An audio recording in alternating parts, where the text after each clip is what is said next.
cómo ha cambiado la medicina, ¿no? Cómo pueden operar sin cirugía, todas las cosas que se pueden hacer. Y es por eso que tenemos aquí al doctor Julio César Sosa.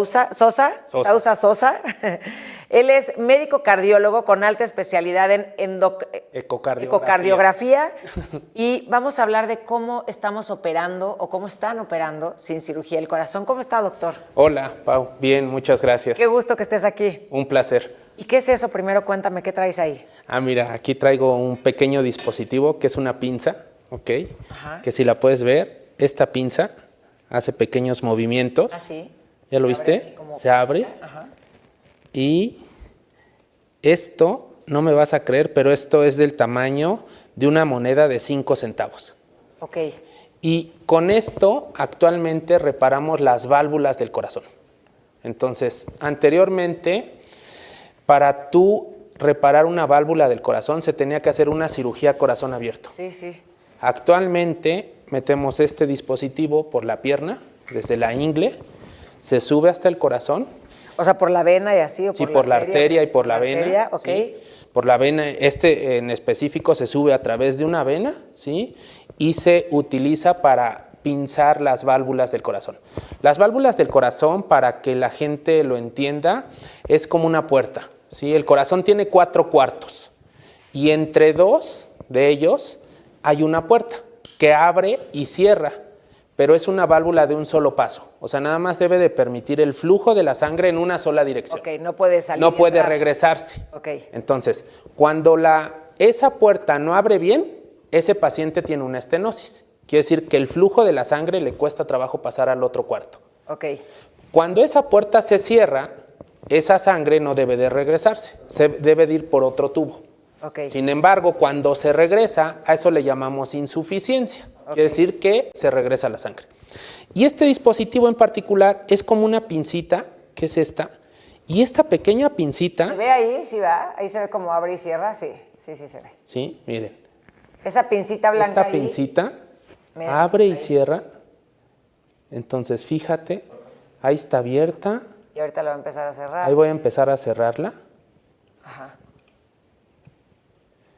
Y justo al final ahí ya se cerró. Ok. Al final, se quita y se queda la pura pincita. Esta yo les explico a mis pacientes que es como una pinza con la que tendemos la ropa. Okay. Entonces, imagina que las válvulas tienen 2 sábanas. Y entonces, el hecho de que la válvula no cierre bien, no coapte, esta pincita une las 2. Okay. Al final, lo que se queda, era lo que te decía, es una pincita del tamaño de una moneda de 5 centavos. Chiquitito. Chiquitita. Entonces, mira. ¿Y esa pincita? Esta pequeña pincita. A ver. Creo que la ven. Ah, sí, mira. Fíjate, esta es una moneda de 5 centavos. Y este es un clip. A este clip, dependiendo de en qué válvula lo coloquemos, si es en la válvula mitral o tricúspide, tiene diferente nombre. Es un clip mitral o un clip tricúspidio. Okay. Y entonces con esto actualmente se reparan las válvulas. Okay. Entonces, o sea, antes se abría todo. Antes se abría. Corazón abierto. Se abría corazón abierto, se quitaba esa puerta que ya no servía y se ponía una nueva. O sea, el riesgo era mucho mayor. Muy alto. El riesgo de complicaciones era muy alto. Okay. A veces, en pacientes que ya tenían una enfermedad muy avanzada, evidentemente, como el riesgo era alto, ya no se podían operar. Okay. Y entonces a esos pacientes ya no se les podía ofrecer nada. Hoy en día existen estas técnicas que justo el candidato especial es aquel que ya no se puede operar a corazón abierto y que lo dejaba sin tratamiento, y hoy existe esta tecnología. Ok, pero pon tú, eso es para los que tienen más riesgo, ¿no? Pero si yo quisiera correr menos riesgo, ¿también puede ser con eso? ¿O es mejor solo para los que...? Nada más es un dispositivo que actualmente para lo que más lo utilizamos es para ese grupo de pacientes. Okay. Sin embargo, ya también existen válvulas completas que también ya se ponen. Igual traje este dispositivo porque es el que más podemos utilizar y mostrarle a la gente. Pero de la misma forma se introducen estos tubitos y en lugar de ir un clip va una válvula, que esa válvula va muy bien plegada y cuando llega al corazón ahí se coloca pero a través nada más de las arterias y de las venas. Yo lo que quiero saber es cómo entra, o sea, ¿qué es lo que entra a la arteria? Este tubo, Ok. justo como popotito, esto ¿Se gris hace largo, que se o ve. qué? Sí, justo Es largo, entra todo, Ok. ¿ok? Y llegando al corazón, esto, si te fijas, Es que me impacta cómo llega, ¿no? O sea, cómo lo vas Fíjate. metiendo y te va a llegar al corazón. mira, esto, dependiendo aquí lo que lo movamos, gira hacia un lado o hacia el otro. ¿Cómo se llama esto? Este se llama un triclip. Un triclip. Así nos llegan al corazón algunas personas, como un triclip. Como un triclip. Quién sabe cómo entran, pero entran como triclip. Mira, lo que entra al corazón es esto. Esto queda en la vena. Ok. Pero nosotros vamos Aparte, avanzando. las venas son súper, tiene que ser un cuidado enorme, ¿no? sí. Porque son... Justo, si tú te das cuenta, si yo de repente esto lo giro más, puedo romper la arteria. A ver, sí. Entonces, todo tiene que ir guiado con muchos estudios Es de una imagen. precisión Es una tremenda. precisión muy importante. Sí. Actualmente, estos dispositivos los hacemos muchas personas, o sea, es un equipo. No es que lo haga un solo cardiólogo, un solo médico. Dentro de la sala de hemodinamia, que es como el quirófano de los cardiólogos, hay un grupo de 10 personas, Ok. 15, contando médicos, técnicos, enfermeras, y todos vamos guiando cómo se colocan estos dispositivos dentro del corazón. A esto en cardiología nosotros le llamamos cardiología estructural, Ok. que es lo nuevo que viene, no nada más en el mundo, sino actualmente también ya lo hacemos en México. Qué impresión cómo ha ido cambiando la medicina, ¿no? Y en el tema del corazón también, cómo nos hemos enterado. Lo que pasa es que a mí lo que me sorprende, sí hay mejores técnicas y mejores cosas para salvarnos, pero sigue habiendo un tema de ¿qué? De no prevención, Sí. o sea, llegan casi al final cuando ya no se puede hacer nada. Sí, justo es lo que yo platico con mis pacientes. Algo muy importante es tener en cuenta o llevar una cardiología y una medicina muy preventiva, ¿ok? ¿Por qué? Porque justo cuando ya no hay nada que hacer, evidentemente, pues se tienen que hacer estos procedimientos. Pero para que un paciente llegue a eso, quiere decir que ese paciente tuvo muy alto el colesterol, el azúcar, la presión durante 10, 15, 20 años. Y que desafortunadamente por no hacerse un estudio de sangre, por no checarse la presión, nunca se dio cuenta y entonces al final estos pacientes pues ya llegan con las válvulas, las arterias calcificadas, ¿sí? Y eso es lo que echa a perder esta puerta o estas válvulas. Hay una incidencia enorme en temas del corazón en este país, ¿no? O sea, que... Es la primera causa de muerte. La primera causa de muerte es el infarto, no nada más en México, en el mundo. Entonces, justo tenemos que abordarlo desde una forma muy preventiva. ¿Pero por qué dan tantos infartos? O sea, porque da por muchas cosas, ¿no? Es algo que nosotros llamamos multifactorial. Sin embargo, en México y en el mundo lo que principalmente tiene que ver es alimentación y actividad física.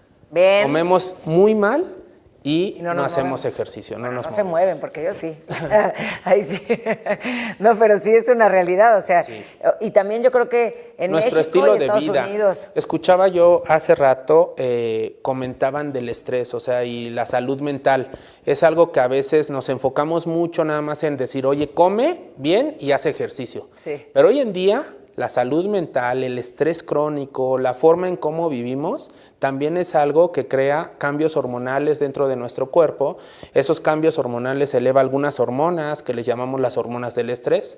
Adrenalina, cortisol, noradrenalina y por cortisol, Ok. las eleva y el tener estos picos durante mucho tiempo también crea inflamación dentro del cuerpo y, por ejemplo, un paciente que tiene un estrés crónico hace que su hígado secrete o sintetice, produzca más colesterol, más triglicéridos, más glucosa, independientemente de su alimentación. Entonces, el estrés crónico también es un tema muy importante que muchas veces nosotros incluso como médicos lo dejamos de lado.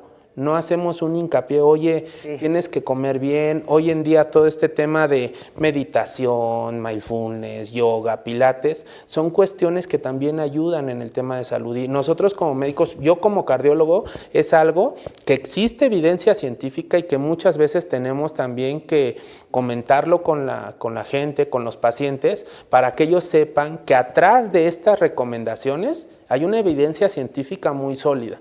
Nada más es algo que a mí se me ocurre. Entonces, te repito, escuchaba hace rato que decían el tema de salud mental. Sí. El año pasado, por primera vez, salieron unas guías. Las guías en medicina son consensos internacionales que se recomienda a los cardiólogos, internistas, y en este caso, en cardiología, salieron por primera vez unas guías de salud mental y su asociación con enfermedades cardiovasculares. O sea, claro, pero entonces ahí ya estamos viendo la importancia que tiene la salud mental, que no se le daba, ¿no? Sí. O sea, no se le daba, y yo creo que a partir de la pandemia cambió muchísimo también la forma en la que vemos la salud mental, pero si estamos viendo esto, decir, ok, si aumenta el cortisol, aumenta la adrenalina y la noradrenalina, pues evidentemente eso le genera unos picos terribles a nuestro cuerpo de ansiedad y de estrés, y eso hace que todo se acelere, y las hormonas, por eso también a muchas mujeres en la época, cuando te da menopausia, esas cosas, tienes que tener mucho cuidado porque los cambios hormonales también pueden generar un infarto, ¿no? Justamente, un factor de riesgo adicional es el género, ¿no? Los hombres nos infartamos más que las mujeres, pero hasta cierta edad, y esa edad es la edad menopáusica, porque después de eso, la mujer, por todos estos cambios hormonales, equipara prácticamente a la par el riesgo de cardiopatía isquémica. O sea, una mujer en edad posmenopáusica igual al hombre en el tema del riesgo de sufrir infartos. ¿Por el cambio hormonal? Sí, por el cambio hormonal. ¿Y cómo se le hace? O sea, hay que estar, obviamente, todos tenemos que estarnos, o sea, ya sabemos que hay muchos avances en la tecnología, pero también hay que tener avances como sociedad en esta cultura de la prevención. Pero pues estar, ¿qué? O sea, si estás perimenopáusica o menopáusica, lo importante es estar acudiendo a tu médico. Sí, acudir con tu ginecólogo, con tu internista, incluso, como ya lo comentaba, oye, como ya sabemos que va a haber estos cambios hormonales, oye, a lo mejor no tenía el colesterol alto antes, pero ahora se me empieza a subir. Okay. Oye, tenía la glucosa bien, pero ahora se me empieza a subir esa glucosa. Entonces, justamente es esos chequeos médicos. Y si adicional a eso le sumo, oye, no estaba haciendo ejercicio, vienen estos cambios hormonales y sigo sin hacer ejercicio, sigo sin comer bien, pues es entonces donde se dispara este riesgo y es que vas a equiparar al hombre. Wow. ¿Okay? Entonces, porque esto sucede... ¿Y al hombre por qué le da, perdón? Porque a nosotros pero el hombre, ¿cuál es el mayor...? Pues que no tiene esa protección de estas hormonas. Okay. El hombre nunca tiene esa protección. Okay. Pero sin embargo, el hecho de no tener esa protección no quiere decir que todos los hombres se van a infartar. No. O sea, se infartan porque al no tener esa protección hormonal, pero adicional a comer mal, no hacer actividad física, no dormir bien. Es una suma de muchas cosas. Es una suma de todo. Ok, pues vamos a un corte y regresamos para que nos digas dónde te podemos encontrar y cuáles son los tips básicos que nos dices para cuidarnos. No se vaya, esto